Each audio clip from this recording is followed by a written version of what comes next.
신약성경 188쪽입니다. 신약성경 188페이지 사도행전 1장 12절부터 14절까지. 자, 하나님 말씀을 경외하는 마음으로 다시 일어나서 하시겠습니다. 우리 오늘 가정에서 영상으로 예배드리시는 분들 많을 텐데, 우리 영상으로 예배드리시는 분들도 잠시 말씀 앞에 무릎을 꿇고 그분의 말씀을 경외하는 마음으로 받겠습니다. 1장 12절 14절 우리 교독하고 14절 같이 읽겠습니다. 제자들이 감람원이라는 산으로부터 예루살렘에 돌아오니 이 산은 예루살렘에서 가까워 안식일에 가기에 알맞은 길이라.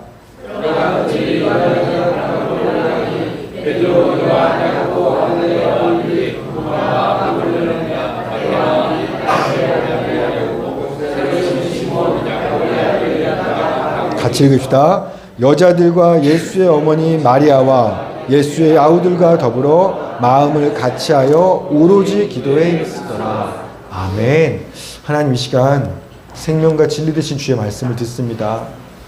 하나님, 우리는 들을 귀가 없습니다.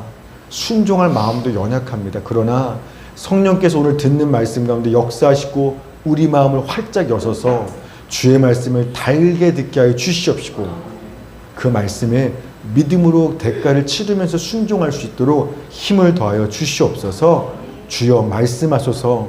당신의 종들이 듣고 순종하겠나이다. 감사드리며 예수님의 이름으로 기도했습니다. 아멘. 자리에 앉으시겠습니다. 자, 오늘 말씀 제목 한번 읽어주세요. 시작. 오로지 기도에 힘쓰니라. 제가 지난주 춘천 석사교회 청년부 수련회를 다녀왔습니다. 사실 제가 되게 좀 미안했어요. 그 청년들한테. 왜냐면 제가 다른 때는 어디 수련회를 가거나 집회를 가면 되게 미리 기도를 충분히 많이 하는데 이번에는 날마다 뭔가 바쁜 일들이 있다 보니까 닥쳐서 충분히 기도해 주지 못하고 가서 되게 미안했는데 감사하게도요. 출발하는 날 잘 갔다 오라고 막 저한테 교통비도 주시고 맛있는 것도 좀 먹으라고 뿐만 아니라 특별히 여성교회에서 계속해서 릴레이로 그 표를 당번을 정해서 제가 말씀 전에 제가 기도하지 못한 그 빈자리들을 정말 넘치도록 채워주셔서 정말 감사했어요. 그래서 그 하나님의 은혜로 청년부 수련회 기간 2박 3일 내내 그 청년들 안에 또 제 안에 하나님의 놀라운 임재와 성령 충만한 은혜가 넘쳤었습니다. 몇 가지 이야기를 얘기하면 그 석사교회 청년부만 예배를 같이 드린 게 아니라 분당에 있는 성음교회라는 교회 중고등부 학생들도 같이 와서 연합 예배가 됐어요. 그 교회 중고등부들이 춘천 수련회 왔다가 저녁에 교회 예배 집회를 같이 하게 됐는데 그 첫날 집회를 끝나고 이제 얘기를 하는데 그 중고등부 그 고등학교 남자아이가 저한테 그러는 거예요. 목사님이 강대상에 걸어 나오는 순간부터 은혜 받았다라는 거예요. 그래서 왜? 목사님의 몸을 보고 은혜 받았습니다. 그래서 그리고 설교 내내도 저는 목사님 몸만 봤어요. 몸만 보고 은혜 받았어요. 왜? 그랬더니 마이크를 이렇게 잡고 하는데 여기 전완근이 그냥 와, 이 근육이 이렇게 마이크 움직일 때마다 전완근과 그 힘줄이 솟는데 그리고 접었잖아요. 제가 이제 양복 안 입고 이제 티 입고 갔으니까 반팔티. 전완근에 여기 이두박근에 와, 목사님 몸 설교 내내 몸만 보면서 오늘 은혜 받았습니다. 그래서 그 얘기 들으면서 분명히 약간 예배 때 좋은 거 봤는데 그래서 말씀으로 은혜 못 끼치고 몸으로 은혜 끼치는 것도 괜찮은 건가? 이런 그런 은혜가 있었고 그랬는데 그 둘째 날 저녁 집회가 또 둘째 날 집회를 마치고 끝나고 한 사람 이제 끌어안아주고서 이제 축복하는 시간을 가졌는데 어제 그 고등학생 고등학교 1학년인가? 뭐 은퇴기 또래 된 것 같은데 그 고등학생 그 친구가 저를 이렇게 안으면서 저한테 뭐라고 얘기냐면 목사님 말씀으로 행복할 시간이었습니다. 정확하게 이렇게 얘기하는 거예요. 그 되게 어색한 표정인데 그 남자들은 잘 어색하지 않아요. 근데 직간에 용기 내서 한 거예요. 그 어색한 표정으로 저를 이렇게 안으면서 목사님 이틀간 말씀으로 행복했습니다. 제가 처음 듣는 얘기였어요. 그래서 그 말 듣는데 울컥하더라고요. 제가 첫날 저녁에는 설교를 1시간 반을 했고요. 둘째 날 저녁에는 2시간을 했거든요. 그리고 기도해야 하니까 거의 뭐 집회가 거의 뭐 기도도 오래 하고 하니까 뭐 3시간, 4시간 막 되더라고요. 저녁 집회만. 저도 길었는데 이 목사님도 워낙에 더 길게 기도를 하는 바람에 제가 그랬는데 첫째 날, 둘째 날 전부 다 맨 앞자리에 초등학교 5학년 남자애들이 둘이 앉아 있었어요. 그 이강희 목사님 아들과 그 교회 또 어느 집사님 아들. 여자아이들도 아니라 초등학교 5학년 남자아이들 둘이 그 예배 맨 앞자리에 앉아 있었는데 그 2시간, 3시간 동안 정말 한 번도 졸기는커녕 한 번 안 뛰어도 되거든요. 누가 앉으라고 안 했어요. 근데 그 자리에 앉아서 그 2시간, 3시간을 꼬박 말씀을 듣는데 그냥 듣는 게 아니라 제가 이렇게 설교하다가 좀 웃긴 얘기가 나오면 아하하하 막 지네가 웃는 거예요. 청년들은 그렇게 안 웃었거든요. 걔네 초등학생들이. 그리고 이렇게 좀 진지한 얘기 나오면 이러면서 제가 2시간 동안 걔네들 쳐다보면서 중간중간 얘기했어요. 너네 뭔 말인지 알겠니? 네. 그러면서 5학년 남자아이들이 이 2시간의 설교들을 들으면서 은혜를 받는다?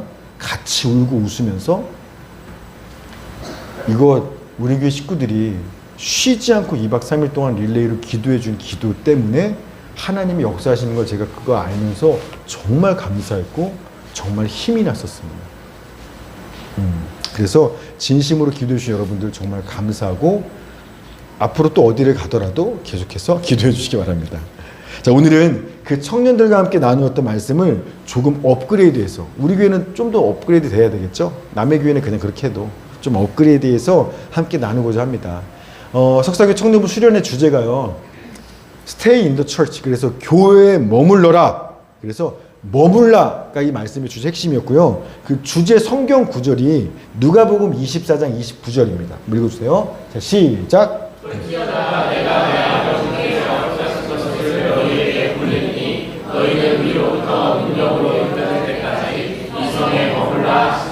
아멘.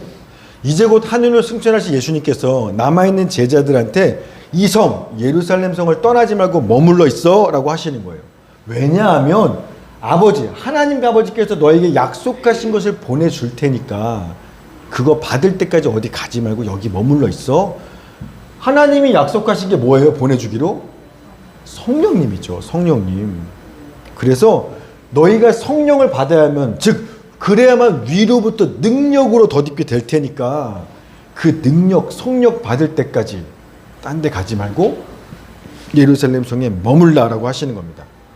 여러분, 이 제자들은요 분명히 예수님이 택하신 주의 제자들이에요. 또 예수님이 그 제자들에게 너는 예수의 증인으로서 땅끝까지 복음을 전할 사명을 맡기셨어요. 그러나 문제는 그 사명을 감당할 능력은 아직 없다라는 겁니다.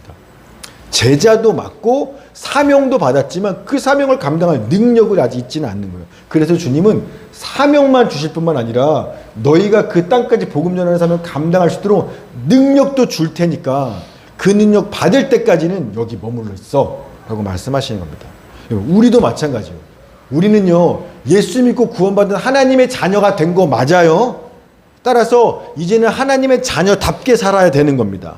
내 말과 삶으로 예수 그리스도의 복음을 증거하고 전능하신 그분의 능력과 완전하신 그분의 사랑을 온전히 세상의 땅끝까지 드러내며 살아야 되는 게 우리의 삶인 거 다 아시는 거예요.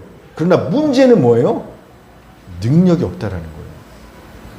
하나님의 자녀는 맞는데 하나님의 자녀답게 살 능력은 아직 우리가 없다라는 겁니다.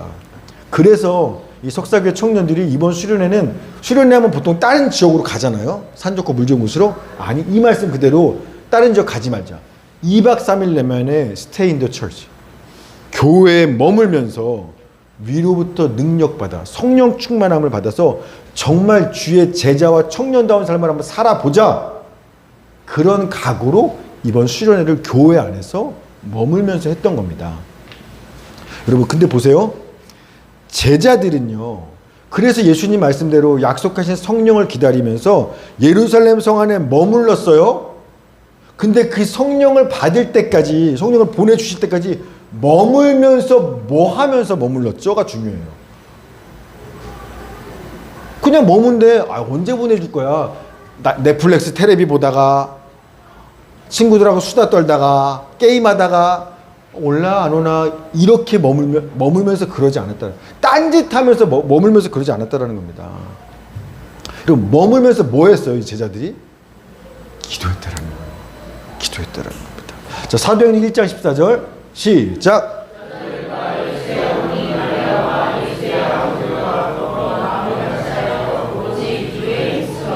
아멘. 여러분, 성령 충만하기 원하십니까? 그러면 스테인드 처치, 교회만 다녀서는 성령 충만할 수 있어요.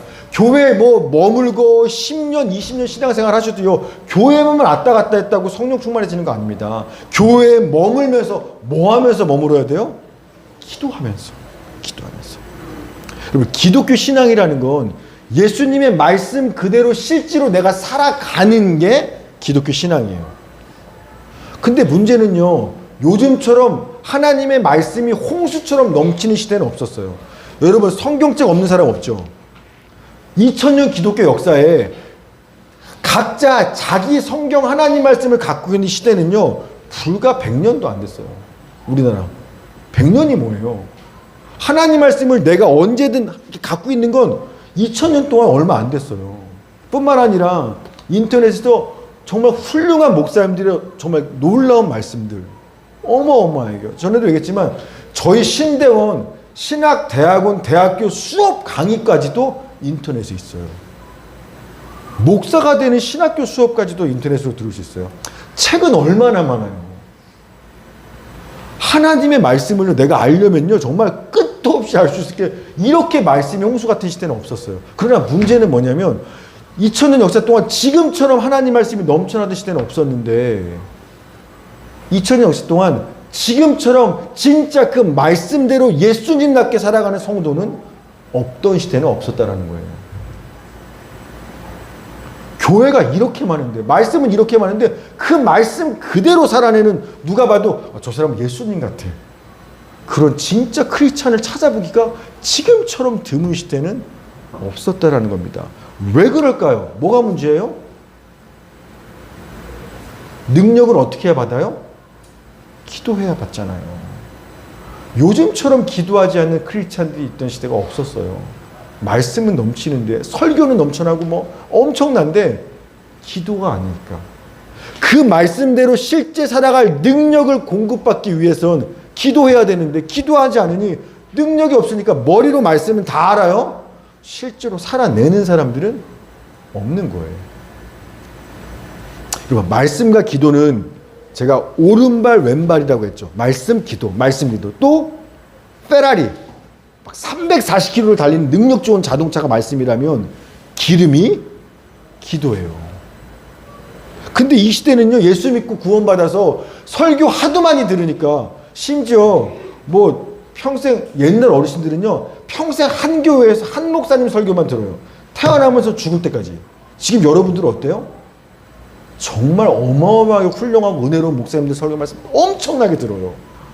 그러니까 차는요, 말씀을 치면 페라리급을 가지고 있어요. 이 말씀대로 할 수 있다면 340km가 뭐야, 막 달릴 수 있어요. 자, 그런데 기도함으로써 성령의 기름을 내 안에 들이붓지 않았어요. 그러니 말씀을 다 알겠는데 은혜는 받고, 근데 은혜 받았네 안 받았네만 하고 있지, 정작 그 말씀대로 내가 살아내지는 못하는 거예요. 기도하지 않으니까, 성령의 기름을 붓지 않으니까. 차가 페라리면 뭐예요? 기름 없으니까. 그러니까 어떻게 합니까? 그 차는 타고 다녀야 되는 거거든요, 기름 넣어서. 근데 기름을 안 넣었으니 얘가 움직이지 않으니까 타고 다니는 게 아니라 끌고 다니는 거예요. 그러니 여러분, 이런 얘기 하는 겁니다. 아, 예수 괜히 믿었네. 예수 안 믿고 교회 안 다닐 때가 더 사는 게 편했는데, 예수 믿고 나니까, 성경 말씀을 알고 나니까 더 자유하고 행복해진 게 아니라 차라리 몰랐으면 편하게 살았었는데 괜히 알아갖고 죄책감 만드네. 그 차 끌고 다니니까 얼마나 힘들어요. 모르면 편했을 거. 지금 이런 기가 막힌 상황에 우리가 있다라는 겁니다. 얼마 전에 우리 승민이가, 지난주인가 그전주인가, 승민이가 저한테 그래요. 목사님, 예수님 믿으면 행복한 건데 왜 나는 예수 믿는데 행복하지가 않죠? 여러분 가운데 있어요. 나는 예수 믿어? 구원 받았어? 스테인도 쳤지? 교회에도 머물러 교회도 다녀? 그런데 왜 나는 행복하지 않지? 왜 내 마음에는 기쁨이 없지? 왜 내 삶에는 늘 예수 믿으면 능력이 넘친다는데 왜 내 삶에는 남한테 간증할 만한 작은 기적 하나 없지? 왜 이렇게 내 삶은 무력하고 능력이 없는 거야? 혹시나 이런 답답함이 있다면 이유는 분명합니다. 뭐 하지 않았기 때문에 그래요? 기도하지 않았기 때문에. 하나님의 능력을 받을 길은요, 기도밖에 없어요. 예수 믿고 교회 다닌다고 저절로 능력 있는 거 아닙니다. 기도하지 않으면 성령의 기름을 공급받지 못하니 페라리 가지면 뭐예요? 달려본 적이 없는데. 힘들기만 한데. 자, 그럼 구체적으로 어떻게 기도해야 성령 충만함을 받을 수 있을까요? 그 답도 성경에 있어요. 자, 사도행전 1장 14절. 아까 봤던 건데. 다시 한번 시작.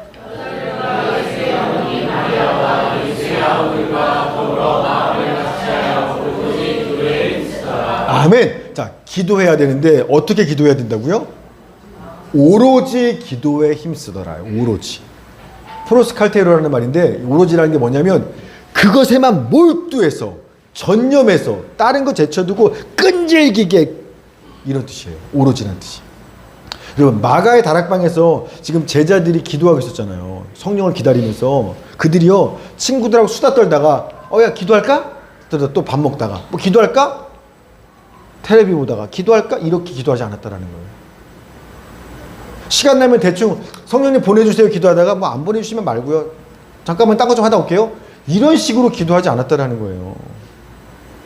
지금 우리에게는요, 지금 나한테는요, 주님이 약속하신 성령을 받는 것보다 더 중요한 문제는 없어요. 이 문제 해결하기 전에는요, 저 꼼짝하지 않을 거예요.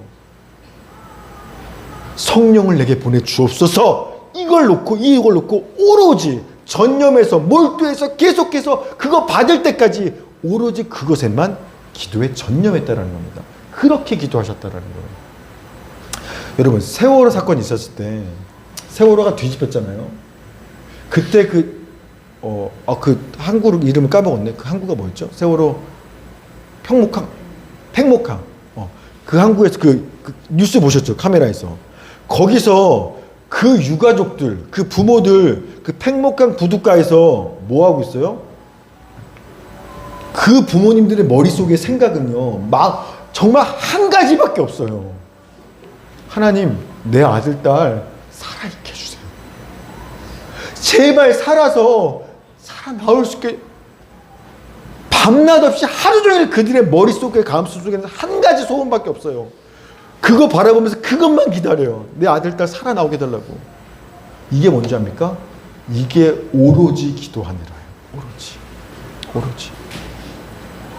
오직 그것만 생각해요. 제자들은요, 다가의 다락방 그 예루살렘 성에 머무르면서 성령 주시든가 말든가, 뭐 받으면 말고 안 받으면 뭐 이렇게, 아니면 딴 거 하다가 지금 주실래요? 이렇게 하지 않고 성령을 보내주옵소서. 이거 외에는요, 내 머릿속과 내 지금 소원은요, 성령 받는 것밖에 없어요. 찍어주세요. 그것만 몰두하고 그것만 간절히 바라면서 그렇게 오로지 기도하는데 그 힘썼다라는 겁니다. 그러자 열흘이 지나서 그 마가의 다락방에 모여 기도하던 성도들한테 강한 바람, 불같은 바람이 임해서 성령이 확 각 사람에게 임했죠. 모든 사람이 진짜 열흘째 되는 날 성령 충만함을 받았습니다. 그러니 여러분, 성령 충만함을 받다는 얘기를 능력 받은 거예요. 능력 받으면 어떻게 돼요? 내가 알고 들었던 그 예수님의 말씀 그대로 실제로 내가 사라지게 되는 거예요. 여러분, 그러니 교회가 부흥하지 않겠습니까? 설교 들은 대로 모든 사람이 그렇게 살기 시작하니까요, 교회가 엄청난 능력과 변화가 일어나요. 보세요. 어떤 변화가 일어난지. 사도행전 2장 43, 47절. 제가 있습니다. 사람마다 두려워하는데 사도들로 말미암아 기사와 표적이 많이 나타나니 믿는 사람이 다 함께 있어 모든 물건을 서로 통용하고 또 재산과 소유를 팔아 각 사람의 필요를 따라 나눠주며 날마다 마음을 같이하여 성전에 모이기를 힘쓰고 집에서 떡을 떼며 기쁨과 순전한 마음으로 음식을 먹고 하나님을 찬미하며 또 온 백성에게 칭송을 받으니 주께서 구원받는 사람을 날마다 더하게 하시니라. 아멘. 사람들이요, 예수 안 믿는 사람들이 두려워할 만큼 성령 충만한 역사가 교회 안에 넘쳐나는 거예요. 이들은요 말로만 사랑합니다. 말로만 사랑하는 게 아니라 자기 재산과 소유를 다 팔아요. 그래서 어렵고 가난한 사람에게 다 나누어주는 말씀 그대로 실제로 살아내는 변화가 성도들 안에 일어나는 겁니다. 집에서 모여서 늘 떡을 떼고 음식을 나눠 먹고 그런 사랑의 헌신과 교제와 기쁨이 교회 안에 넘쳐나는 거예요. 성령의 능력으로 교회가 진짜 천국처럼 변했어요. 이론이 아니라 성령 받으니까 진짜로 변하는 겁니다. 그러자 날마다 믿는 사람들이 이러면 여러분 만약에 우리 교회가요 진짜 이렇게 된다라면 가지신 분들이 재산을 팔아서 어려운 사람 나눠주고 이렇더라면 여러분 교회 안 다닐 사람 있어요? 다 교회 오겠죠. 여러분 그런데 어떻게 예루살렘 초대교회 안에 이런 놀라운 교회의 변화가 일어난 줄 압니까? 우리 이 43절부터 봤죠? 그 윗절에 어떻게 변했는지가 나와요. 42절 시작. 그들이 사도의 가르침을 받아 서로 교제하고 떡을 떼며 오로지 기도하기를 힘쓰니라. 아멘. 사도의 가르침. 사도가 가르쳐주는 그 하나님의 말씀을 붙들고 그 말씀을 붙들고 어떻게 해요? 그 말씀대로 실제 내가 살아갈 수 있게 해달라고 오로지 전념해서 그렇게 변화되기 전까지는 포기하지 않고 기도했다라는 겁니다. 그러니 진짜 그 말씀 그대로 실제로 살아가게 되는 성령 충만한 능력의 역사가 일어나기 시작한 거예요. 기도했기 때문에 그래요. 오로지 기도했기 때문에 가능한 겁니다. 이렇게 믿는 사람들이 교회 안에 늘어나고 막 그러다 보니까 뭐 재산 팔아서 교회가 막 그거 어려운 사람 구제했단 말이에요. 그런데 문제는 이게 예루살렘이다 보니까 히브리말을 할 수 있는 유대인들한테는 이렇게 구제가 과부들한테 잘 갔는데 외국에서 이민 2세대, 3세대 이런 유대인들은 히브리말 잘 아마 못하니까 헬라말 했거든요. 유대인이지만 그러다 보니까 구제할 때 아마 언어 문제로 인해서 구제 대상에서 그쪽 과부들이 빠진 거예요. 가난한 사람들이. 교회 안에 문제가 생겼잖아요. 왜 우리는 안 도와줘요? 자, 그러자 사도들이 교회 지도자들이 직접 와서 막 그 문제 해결하고 오해 이거 풀고 막 구제 이렇게 안 했어요. 자, 어떻게 문제를 푸냐면 보십시오. 사도행전 6장 4절 시작. 우리는 오로지 기도하는 일과 말씀 사역에 있으리라니. 아멘. 역시나 뭐예요? 그냥 기도가 아니라 프로스칼테레요. 오로지 주님 우리 교회가 이 문제를 해결케 하여 주옵소서. 이거 해결받기까지 꼼짝하지 않겠습니다. 오로지 끈질기게 전념해서 그 기도하기 시작하는 겁니다. 자, 그러자 어떤 결과가 벌어진지 보십시오. 그 기도의 결과가 6장 7절 시작. 하나님의 말씀이 점점 왕성하여 예루살렘에 있는 제자의 수가 더 심히 많아지고 떠난 제사장의 무리들이 교회에 복종하니라. 아멘. 그 하나님 말씀에 사도들과 교회 성도들이 오로지 기도의 기름을 붓자 어떻게 돼요? 말씀이 힘을 얻어서 점점 힘을 얻어서 흥왕하여서 뻗어나가기 시작합니다. 그래서 말씀이 뻗어나가서 누구까지 예수를 믿냐면 예수를 십자가에 못 박았던 사람들, 그 유대인들까지 예수를 믿기 시작합니다. 심지어 누구도 믿어요? 제사장, 유대교 성전 제사장들까지 예수를 믿고 교회로 들어오는 이런 말도 안 되는 말씀이 거기까지 붙여버렸어요. 이런 능력이 역사하기 시작하는 겁니다. 요즘으로 치면 뭐냐면 여러분들 중에 주변에 보면 와, 이 사람 절대 예수 안 믿을 사람이라는 사람 있죠. 우리 아빠는요, 우리 엄마는요 절대 안 믿어요. 그런 사람들도 내가 예수님을 전했더니 기도하고 전했더니 그런 사람들이 예수를 믿게 되는 기적이 일어나게 되고요. 심지어 절에 있는 스님들까지 시주하러 오셔서 스님들이 근데 내가 예수 믿으세요 했더니 갑자기 네! 이런 말도 안 되는 역사가 일어났다라는 거예요. 성령이 역사하시는데 능력으로 뭐가 못 일어나겠습니까?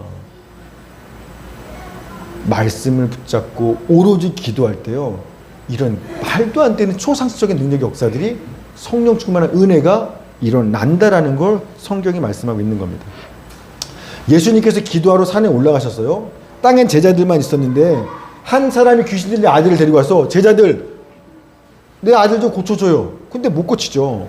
예수님이 내려와서 제자들을 혼을 내고 그 아들을 귀신을 쫓아내서 고쳐줍니다. 그리고 방 안에 들어왔는데 제자들이 물어봐요. 예수님 왜 우리는 귀신 못 쫓아냈죠? 그러자 예수께 대답하세요. 마가복음 9장 29절 시작.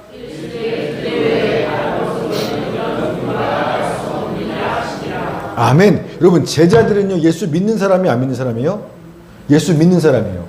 3년간 예수님과 함께 아예 24시간 붙어 산 사람이에요. 예수님으로부터 천국의 복음의 모든 말씀을 듣고 믿은 사람들이에요. 그래도 주님과 24시간 3년을 살아간다 할지라도 기도하지 않으면 능력은 없어요. 여러분 예수 아무리 믿고 교회 아무리 다녀도요 기도하지 않으면 능력은 없는 거예요. 기도 외에는 귀신을 쫓아내고 사탄을 이기고 죄가 끊어지고 성령을 받고 원수를 용서하고 사랑으로 헌신하고 모든 문제가 해결되고 절대 예수 믿지 않을 것 같은 사람들까지도 예수 믿고 스님도 예수 믿고 회개하고 돌아오게 되는 이런 능력의 역사는요 기도하는 것 외에는 일어날 수가 없다라는 겁니다. 그래서 당시 성도들은 무슨 문제를 만나든지 뭐 한 거예요? 오로지 기도하기에 힘쓴 거예요. 그랬기 때문에 사람들이 두려워할 만한 놀라운 성령 충만한 역사가 성도들의 삶 가운데 교회 안에 날마다 일어났어요. 설명이 안 돼. 무서워. 이게 어떻게 가능하지? 왜요? 그들은 무슨 문제를 만나든 기도했기 때문에.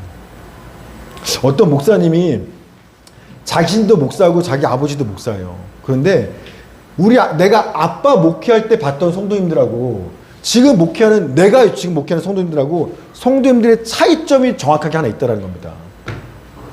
우리 아버지 목회할 때 성도님들은 기도 진짜 많이 했는데 지금 내가 목회하는 성도님들은 기도하지 않는다는 거예요. 제 기억에도 그래요. 제가 중고등학교 때 어렸을 때 교회에서 봤던 어르신들의 모습하고 그때 교회 집사님들, 권사님들, 장로님들 모습하고 제가 지금 보는 집사님들, 권사님, 장로님들 모습하고는요 아니 목사도요 달라요. 뭐가 다른지 압니까? 기도가 달라요. 우리 동주 형제 어머니가 늘 그러셨대요. 어렸을 때 아버지한테 그렇게 두들겨 맞으면서 교회 가지 말라고 어머니가 매일 새벽마다 하루도 안 빠지고 우리 마을에는 교회가 없어. 옆마을에 있어. 근데 매일 새벽마다 가로등도 없는 그 깜깜한 길을 여자 혼자 수십 리길을 옆마을까지 가서 기도하고 돌아오면 아빠한테 두들겨 맞고 근데 내일 또 새벽이 되면 또다시 그 수십 리길을 깜깜한 그 길을 새벽에 혼자 가서 기도하고 또 두들겨 맞고 자기 어렸을 때 기억에 엄마는 그렇게 기도했더라는 거예요. 여러분 지금은요 시계가 있죠. 그래서 자 예배 시간이 주일 오후 11시입니다. 그러면 11시에 맞춰서 딱 맞춰 와요. 그런데 자기 어렸을 때 자기 동네에 시계가 없었어요. 그러니 그냥 아침에 예배가 있는 거야. 11시 예배라는 게 없어요. 아침에 예배가 있는 거예요. 그러니까 수요일 저녁도 뭐 몇 시 예배입니다. 저녁, 금요 철야, 뭐 주일 뭐가 됐든 그냥 눈 뜨면 교회 오는 거예요. 목사님이 강단에 나와야 예배가 시작하는 겁니다. 시간이 없으니까. 그럼 교회 몇 시간 전에 와서 뭐 해요? 기도해요. 몇 시인지 몰라요. 언제 예배 시작하는지 몰라요. 그냥 교회 와면 교회에 머물면서 계속 기도하는 거예요. 목사님 씨 같아요. 진짜 정해진 시간 없이 밤낮 없이 오로지 기도에 힘쓴 겁니다. 옛날 권사님들한테 여쭤보면 그런 말이에요. 나 처녀 때 말이야. 뭐 나 때는 이런 얘기 하시거든요. 어떠셨는데요? 나 처녀 때 안 가본 산이 없어라고 얘기해요. 이거 무슨 말인지 알아요? 나 처녀 때 신앙생활 할 때는 우리나라에 안 올라가 본 산이 없어. 등산 좋아하셨나? 등산 좋아하셨다는 얘기가 아니라 산기도를 얘기하는 거예요. 70년대, 80년대 그때는요. 신앙생활 하면 처녀들도 유명한 산은 산마다 올라가서 왜 올라가요? 기도하러. 밤새 기도하러. 굴대에서 기도하고 제가 철원에 대한수도원 가보니까 그때 기도하던 사진들이 있는데 기가 막혀요. 자기 어려워서 기도하러 간 거 아니에요. 이 나라와 민족 통일시켜달라고 가장 38선 가까운 그 자리에 가서 이 나라 민족을 위해서 통일시켜달라고 거기서 밤새도 산에 올라가 기도하는데 어떤 분들은 절벽 끝에서 기도해요. 졸지 않으려고. 떨어지면 죽으니까 졸지 않고 기도하려고 그렇게 기도했다라는 겁니다. 여러분 묵상 기도가 조용히 하는 기도라면 통성 기도는 소리치면서 하는 기도잖아요. 여러분 통성 기도를 영어로 뭐라고 하는 겁니까? 통성 기도, 그러니까 소리내어 하는 기도를 영어로 뭐라 하는 줄 아세요? 뭐 영어대로 하면 shouting prayer, 소리치는 기도 이렇게 해야 될 것 같잖아요. 아니에요. 통성 기도가 영어로요 코리안 프레이어입니다. 외국 선교사들이나 외국 사람들이 한국 사람들을 보는데 이 사람들은 기도에 미친 사람들이었다라는 거예요. 그랬었어요. 우리 민족이, 우리 믿는 성도 선배들은 그렇게 남들이 볼 때 그냥 막 쫙 해서 외국 사람 보기에 미쳤어. 그래서 통성 기도가 코리안 프레이어예요. 제가 호주에 있을 때 여러분 외국 목사님들이나 선교사님들이 기도 어떻게 하는지 압니까? 이렇게 딱 한 손에 손을 넣어 꼭 주머니에 넣어요. 일단 바지는 청바지 입어요. 목사님들 저희처럼 양복 안 입습니다. 강사로 왔는데도 그래요. 집회 강사로 오셨는데도 나이 지긋한 목사님이 청바지에 이렇게 빈티지 티셔츠 입고 오세요. 이렇게. 그러고 나서 이렇게 서요. 근데 기도하잖아요. 그러면 기도할 때 이렇게 짝다리를 일단 짚어요. 주머니에 손 넣고 짝다리를 짚고 이렇게 하면서 Oh God, thank you, thank you, in the name of Jesus, amen. 막 이렇게 기도해요. 이게 여러분 근데요. 그러니까 외국에서 이렇게 선교 집회라도 하잖아요. 그러면 그 기도회를 이제 외국 사람 인도하고 나면 한국 선교사님들은 끝나고 따로 모여요. 저 기도가 성에 안 차. 저렇게 에이멘 이렇게 기도 성에 안 차. 일단 주여 삼창을 하고 해야 되거든요. 그러니까 집회 다 끝나고 한국 분들은 따로 모여서 주여 막 하면서 막 이렇게 해줘야 코리안 프레이어 스타일을 해줘야 그래야 좀 기도가 되는 거예요. 여러분 우리 믿음의 선배들이 불과 100년이 뭐예요. 불과 3, 40년 우리 믿음의 선배들은 예수를 믿을 때 교회 왔다 갔다 한 게 아니에요. 이렇게 주님 앞에 기도했기 때문에 일제강점기 6.25 전쟁으로 완전히 황폐해진 이 나라가 기적같이 이렇게 살아날 수 있었던 겁니다. 불과 50년도 안 돼서. 외국 사람들은 한강의 기적이래요. 아니요. 기도의 기적이에요. 외국 사람 보기에 이 사람들은 기도에 미친 한국 사람들이 기도에 미쳐서 한국 크리스찬들은. 그랬기 때문에 기도의 기적으로 한 집안 잘 사는 정도가 아니라 나라가 이렇게 회복됐다라는 겁니다. 그래서 무슨 일을 만나든지 오직 주님만 붙잡고 주를 의지하며 오로지 기도했던 그들 때문에 성령 충만한 능력으로 이런 부흥과 회복이 일어났습니다. 그래서 초대교회는 로마 제국의 박해를 받으면서도 순교를 넉넉히 순교했고 로마 제국을 기도함으로 이겨버렸어요. 여러분 우리 믿음의 선배들 아까 얘기도 했지만 어때요? 옛날에는 예수 믿는 거 되게 싫어했대요. 집안에 누가 하나 믿으면 막 핍박하고 박해하고 특히나 며느리 여자 주로 며느리들이 많이 믿죠. 그러면 시부모가 박해 남편이 두들겨 패 근데도 맞아가면서 날마다 기도하러 가는 겁니다. 여러분 결국에 어떻게 된 줄 알아요? 그 며느리 한 사람 때문에 나 그렇게 박해하던 남편이 예수 믿고 시부모가 예수 믿고 우리 시댁에 제사가 끊어지고 술, 담배, 도박, 알코올, 집안의 저주가 끊어지고 여러분 이런 간증들은 이제 너무 많아요. 여러분 할머니 어르신들한테 여쭤보세요. 다 그 얘기하세요. 특별한 사람이 아니라 그때는 교회에 다니는 예수 믿는 모든 집안에 다 그런 역사가 있었다고요. 믿음이 세상을 이기는 역사가. 그런데 지금은 어때요? 지금 여러분들한테 똑같이 예수 믿는 여러분들한테 여러분 한 주간 주님 안에 어떻게 사셨어요? 라고 한번 나눠봅시다 라고 말하면 그래요? 성령이 역사하신 간증하시는 분 거의 없어요. 아이 목사님 뭐 똑같죠. 사는 게 다 힘든 거 아니겠어요? 경기도 어렵고 너무 외롭고 진짜 지치네요.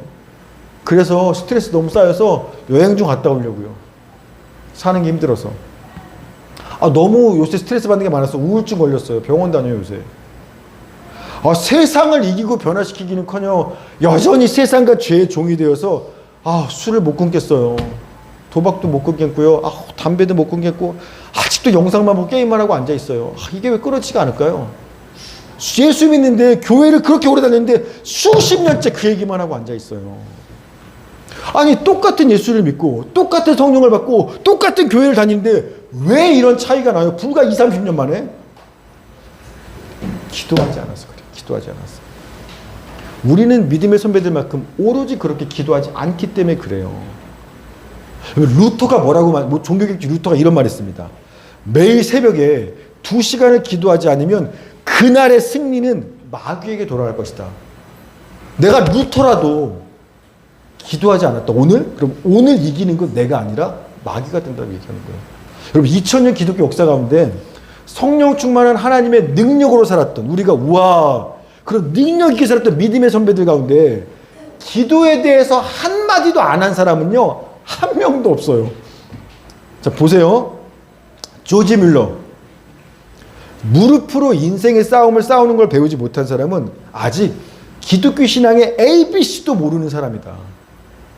마틴 루터. 제단사가 옷을 만들고 수선공이 구두 고치는 게 주된 업무라면 크리스찬의 주 업무는 기도하는 것이다. 존 버년. 기도는 영혼의 방패요 하나님께 드리는 제물이며 사탄을 향한 채찍이다. 테니슨. 기도는 천국문을 박차고 들어가는 것이다. 매튜 헨리. 만일 그대가 숨쉬지 않고도 사는 사람을 찾아낼 수 있다면 기도하지 않고 존재하는 그리스도인도 찾아낼 수 있을 것이다. 영국의 메리 왕. 나는 100만의 군사보다 존 녹스의 기도가 훨씬 더 무섭다. 그리고 초대 교부인 크리소스톰의 이야기입니다. 길어요. 자, 기도가 뭔지 한번 들어보세요. 얼마나 능력 있는 건지. 기도의 위력 속에는 화염을 소멸함과 사자의 포효를 누름과 폭군의 횡포를 막음과 전쟁을 종식시킴과 마귀를 쫓음과 죽음의 사슬을 끊어버림과 하늘의 문을 활짝 열음과 질병을 박멸함과 위선을 드러냄과 도시를 파멸해서 구출하는 것과 태양을 머무르게 하는 것과 천둥번개를 멈추게 하는 힘이 있다. 기도는 무진장한 보고이며 바닥이 없는 광맥이며 구름 없는 하늘이고 폭풍이 불지 않는 대양이다. 이는 뿌리요 기초요 수천 가지 축복의 어머니다. 기도가 그렇다라는 거예요. 그래서 영국의 신학자 포사에스는요, 우리가 지을 수 있는 죄 중에 가장 큰 죄는 기도하지 않는 죄다.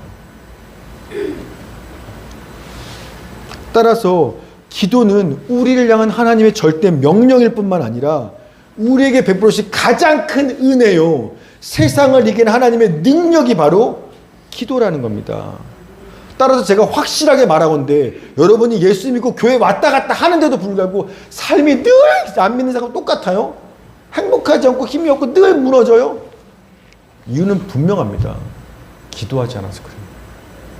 오로지 기도하지 않기 때문에 하나뿐인 겁니다. 안타깝게도 이 시대 성도들은요, 기도하는 것 빼고는 다 해요. 여러분 돈 문제 생기면 어떻게 하세요? 재정적으로 어려워요. 어떻게 하세요? 기도하세요? 아니면 누구한테 돈 빌리지? 사람 생각하세요. 전화하세요. 은행 대출 받을까? 이거 생각하세요. 몸이 아프면 기도하세요? 어느 병원이 용한 병원이지? 아이들 좋은 대학 보내고 싶으시면 뭐 하세요? 하나님께 기도하세요? 좋은 학군 이사하시죠. 비싼 학원 보내거나. 스트레스 풀려고 뭐 하세요? 여행 가시죠.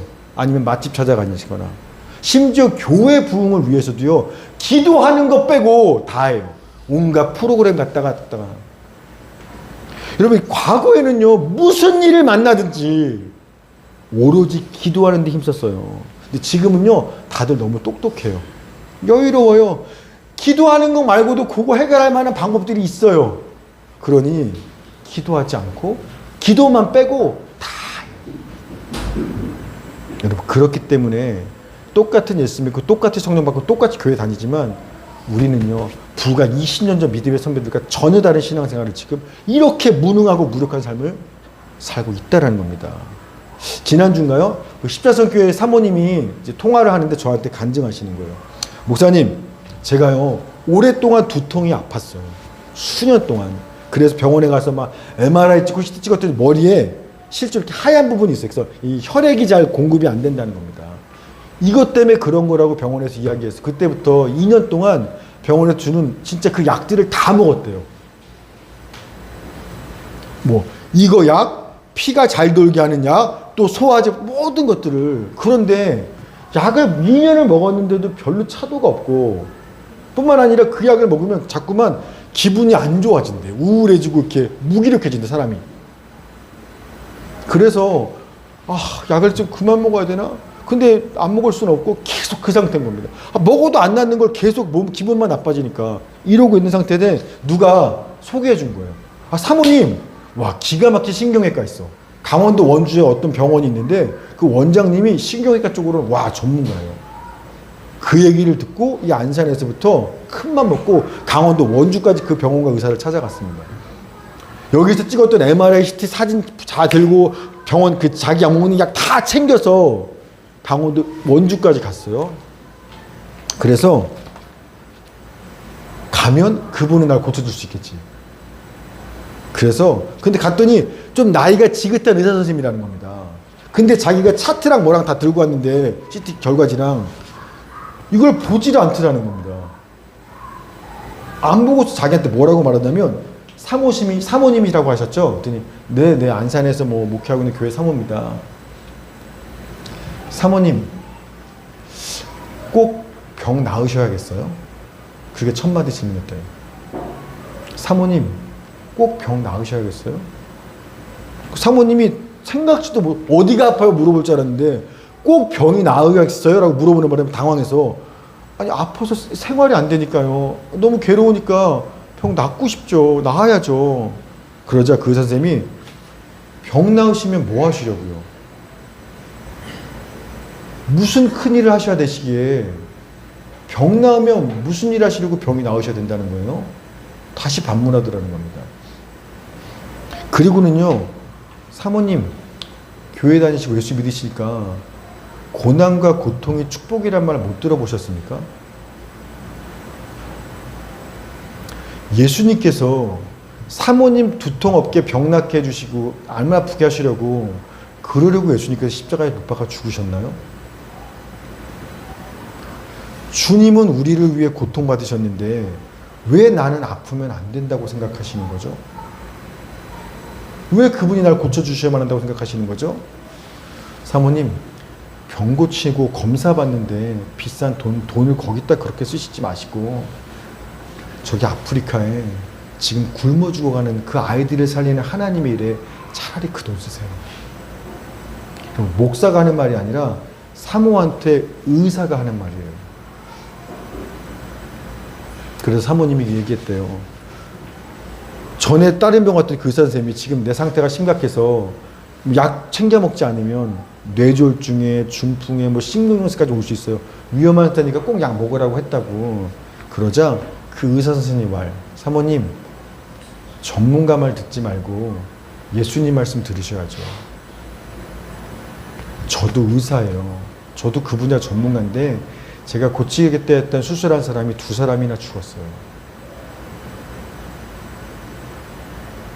그러니 사람의 생명은 하나님께 달린 거지 전문가 의사한테 달린 거 아니니까 전문가 말 듣지 마시고 예수님 말씀 들으셔야죠.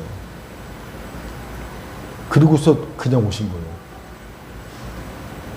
여러분, 그래서 사모님이 그래서 정말 목사님 부끄러웠어요. 내가 목사의 딸로 태어나서 평생 예수 믿었고 심지어 목회자의 사모가 됐는데도 내가 현실에서 머리가 아픈 문제, 어떤 질병의 문제를 딱 부딪히니까 예수 나의 좋은 치료자 찬양 얼마나 부르셨겠어요.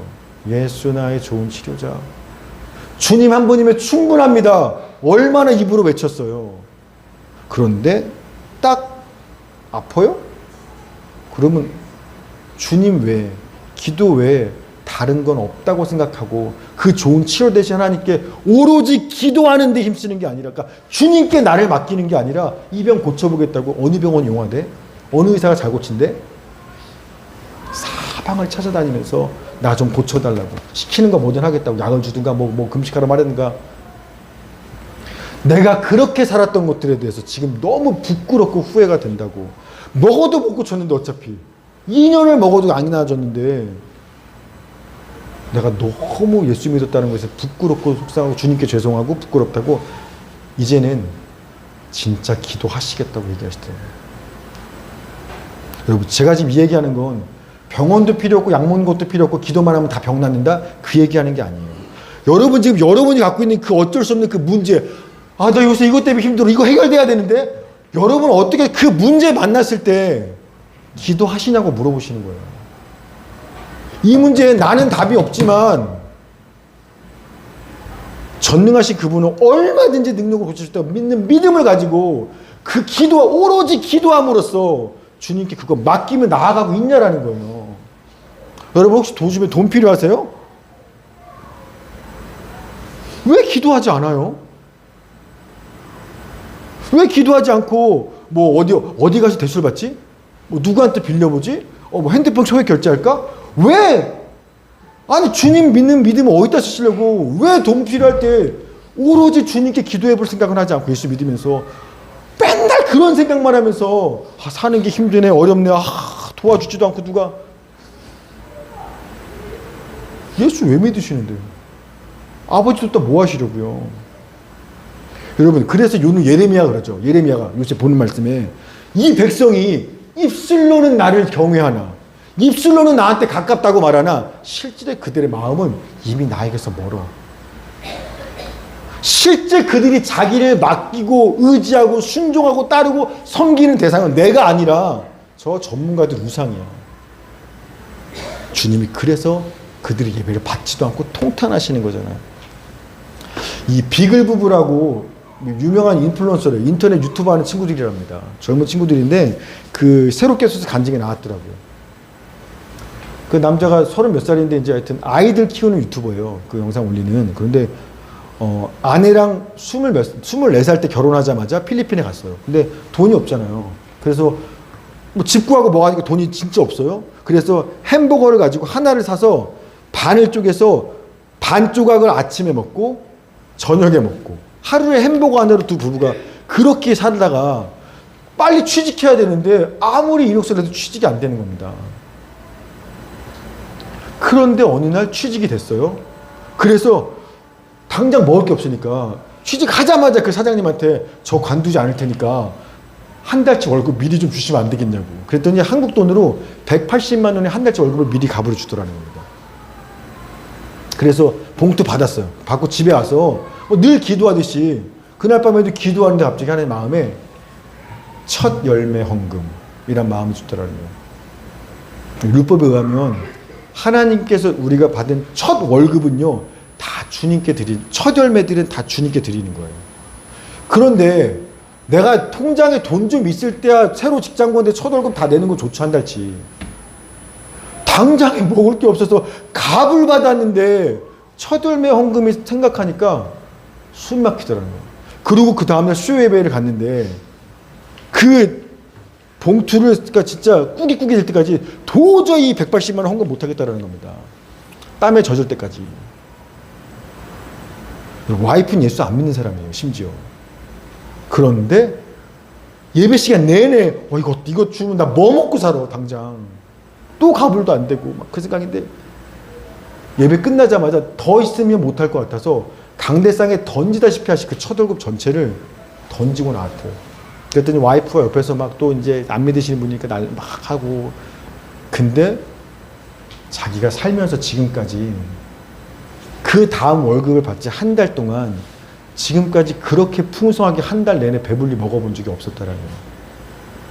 그 다음 날부터 뜬금없이 옛날에 알던 친구가 전화해서 야, 너 결혼하고 와이프까지 필리핀 데리고 왔다며 내가 밥 한번 쏠게 데리고 모시고 와.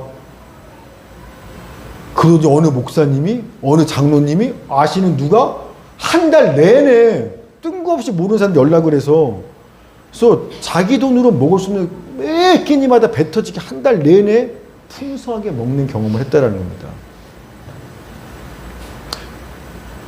그리고 나서 그 아내가 그날 수예배 때 던지고 왔잖아요. 그럼 아내가 하나님은 무슨 막 이제 당연히 안 믿는 사람이니까 미친 거다 했겠죠. 그런데 그 아내가 그랬다가 내가 한 달에 1,000만 원 벌면 그럼 하나님 한번 믿어볼게.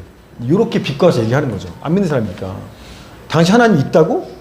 내가 한 달에 1,000만 원 우리가 지금 이게 하나 없는데 1,000만 원 벌게 되면 벌게. 하나님 믿을게. 근데 그러고 나서부터 몇 달이 지난 후에 새로운 사업을 하나 시작했어요. 자기도 아내도 둘이 각자 사업을 해서 그달 모았어요. 그러니까 필리핀 돈이 페소인데 필리핀 돈을 다 모아서 그달 수입 모아서 이거를 우리나라 원으로 환화 딱 했더니 1,000만 원하고 점하고 얼마 떨어지더라고요. 그달 수입이 1,000만 원. 그거 보고 와이프가 진짜 하나님이 있긴 있구나. 예수를 믿는 겁니다. 이 허준파파 이 친구 간증이 그래요. 1,000만 원 벌어서 그 뒤부터는요. 그래서 모든 일에 오로지 기도함으로써 하나님께 맡기면서 했더니 지금까지 이렇게 유명하게 된 거예요. 돈 벌어서 좋지 않다라는 거예요.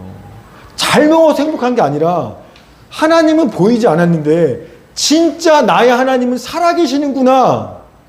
내 형편하시고 내 삶에 응답하고 간섭하시는구나. 이걸 이론이 아니라 온몸으로 경험하고 만날 수 있어서 소름 돋게 행복했고 한 번 그분을 경험하게 되니까 그 뒤부터는 보이지 않지만 그분이 있는 것처럼 무슨 일을 만나든 그분께 맡기고 오로지 기도함으로써 그럼 그 다음 말도 안 되게 풀려나가는 경험들을 지금까지 살아내고 있다는 겁니다.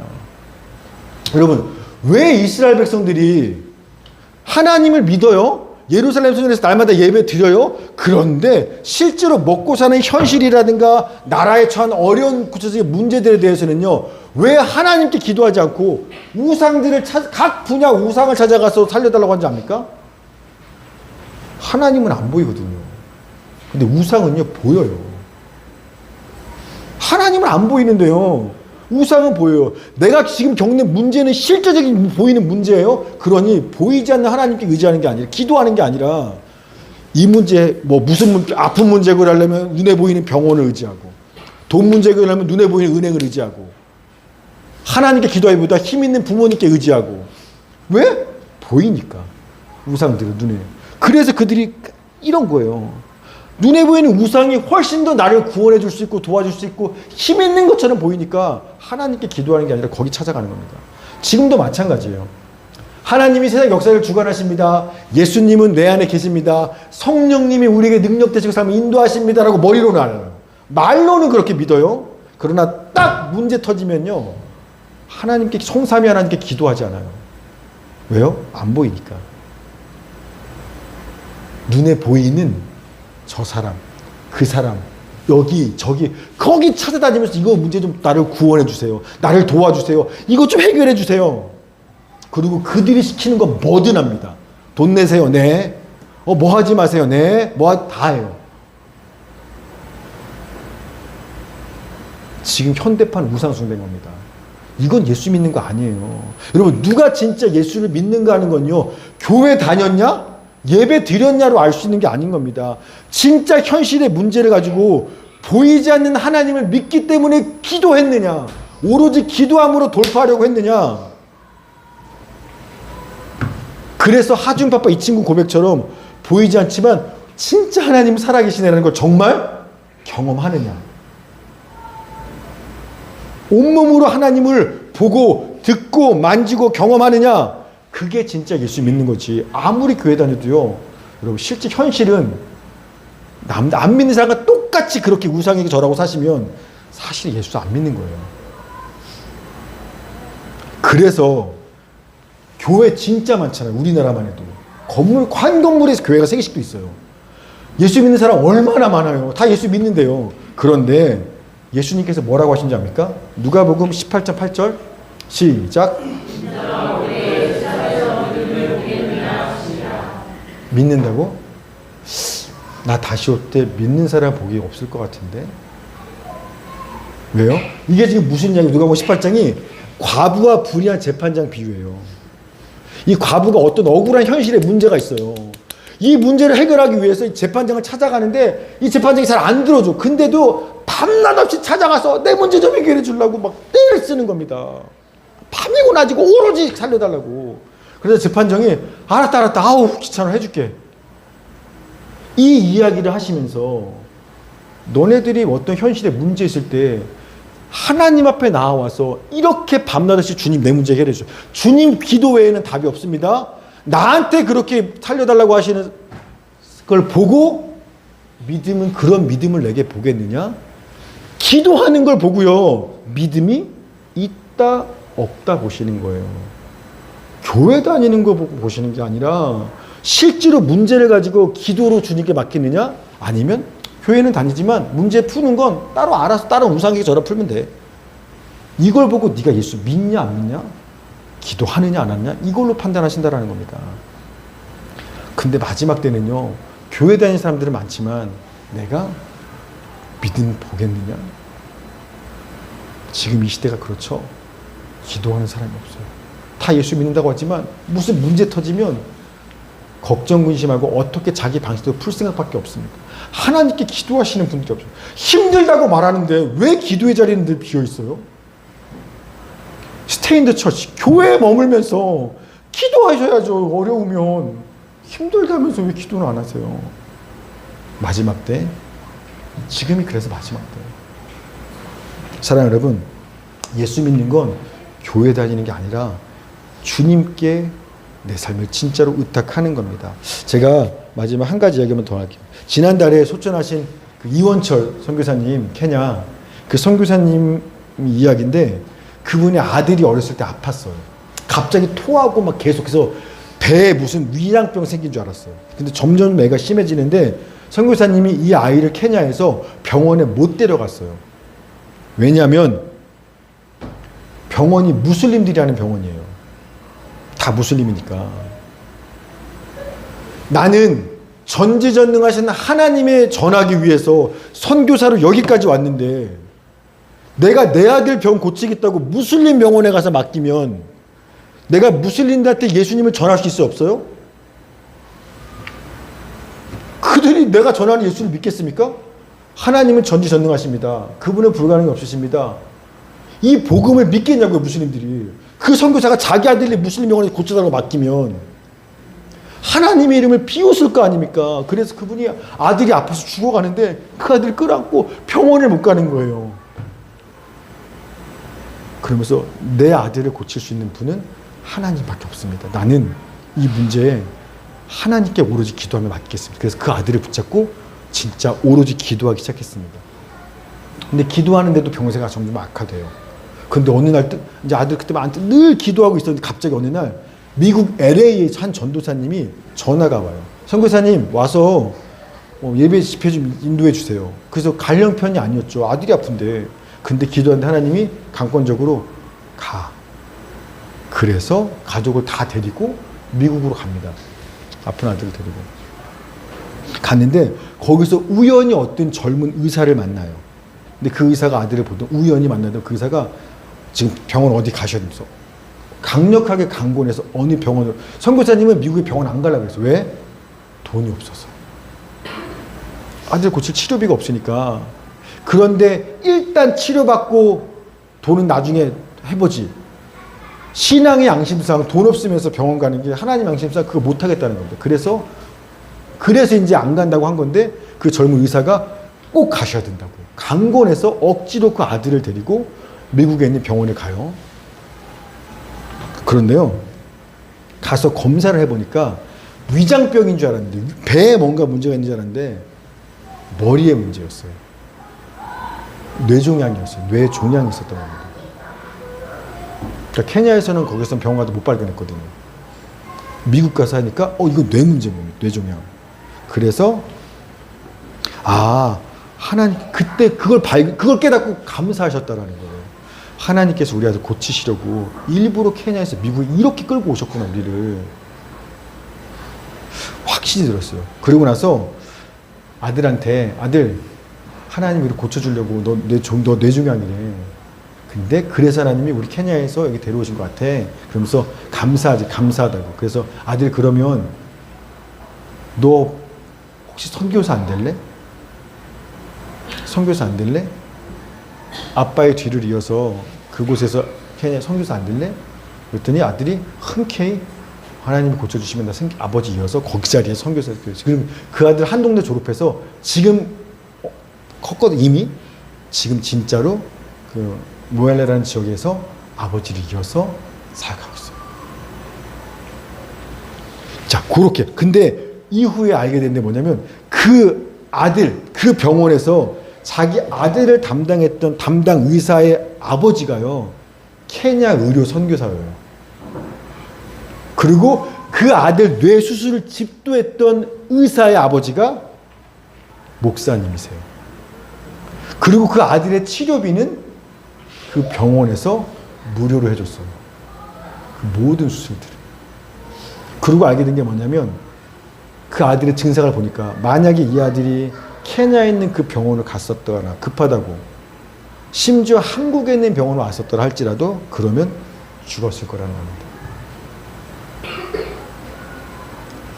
하나님을 의지하고, 아들이 자식이 살고 죽는 문제지만 오로지 하나님을 의지하고 맡겼을 때 뭐 기적으로 낫게 할 수도 있겠죠. 하지만 이런 일들을 통해서 얼마든지 그분은 우리를 응답할 수 있는 분이라는 걸 간증하시는 거예요. 사랑하는 여러분, 언제까지 교회만 왔다 갔다 하시겠습니까? 보이지 않지만 진짜 주님이 내 안에 계시다라는 거, 내 삶으로 실제로 역사하시는 성령 충만한 능력과 은혜를 이제는 좀 경험해 보셔야 되지 않겠습니까? 언제까지 믿는 것도 아니고 안 믿는 것도 아니고. 아니 340km 달리는 페라리 차만 갖고 계시면 뭐예요? 나 그 말씀 알아. 그 말씀 알아. 누구 얘기지 알아. 갖고 계시면 뭐 할 거예요? 타고 달려보셔야죠. 예수 믿는 게 이런 거였구나. 와, 할렐루야. 지난주 어떻게 사셨어요? 와, 이번 주는 하나님 이렇게 역사하셨어요. 좀 그렇게 살아보셔야죠. 설마 기도한다고 되겠어? 여러분, 그런 불신앙적인 생각을 멈추시고 정말로 기도하면 주님 역사하시는 아닌지 여러분 삶을 믿음의 실험장으로 삼아서 한번 던져보시기 바랍니다. 제가 이번에 수련회 가서 기도하는데 너무 감사했어요. 그 청년들이, 제가 닿기 전에 이 목사님이 우리 청년들이 너무 믿음이 없고 냉랭하게 식었어. 형님이 오셔서 좀 성령의 불 좀 붙여줘라고 했는데 이 목사님이 좀 잘못 봤던 것 같아요. 와, 말씀을 듣는 거, 기도하는데 정말 뜨거웠어요. 20살, 21살, 23살, 35살까지 정말 뜨겁게 기도하고 끝나고 Q&A 질문하는데 주님을 위해서 어떻게 살면 좋을지를 쉬지 않고 쏟아내는데 와, 몇 시간이 흘러 갔어요. 하나님, 착한 식구들, 우리 정말 여러분의 삶을 주님께 기도함으로, 여러분 문제 딴 데 가서 머리 숙이지 마세요. 제발 좀 주님 앞에 나오세요. 그러심으로 말미암아 지난 2000년 수많은 우리 믿음의 선배들이 왜 기도에 대해서 이렇게 이야기했는지 그걸 우리도 공감하고 우리도 그렇게 고백할 수 있게 되는 은혜가 있기를 주의 이름으로 축원합니다. 아멘. 같이 한번 기도합시다. 여러분, 입술로만 주님을 믿는다 말하거나 몸만 교회에 왔다 갔다 하는 거 말고 보이지 않지만 여러분 내 안에 주님이 살아계시다라는 걸 증명할 수 있도록, 내가 먼저 분명히 깨달을 수 있도록, 주님 이제부터는 무슨 문제를 만나든지 간에 다른 데 가서 머리 숙이지 않겠습니다. 좀 도와주세요. 좀 도와주세요. 좀 도와주세요. 비굴하게 우상들한테 머리 숙이지 않고 무슨 문제를 만나든지 간에 스테이 인 더 처치, 교회에 나와서 교회에 머물면서 밤낮으로 주님 앞에 머리를 숙임으로 주님이 어떻게 역사하시는지 경험하기 원합니다. 우리 이런 마음의 결단함을 주 앞에 고백하면서 같이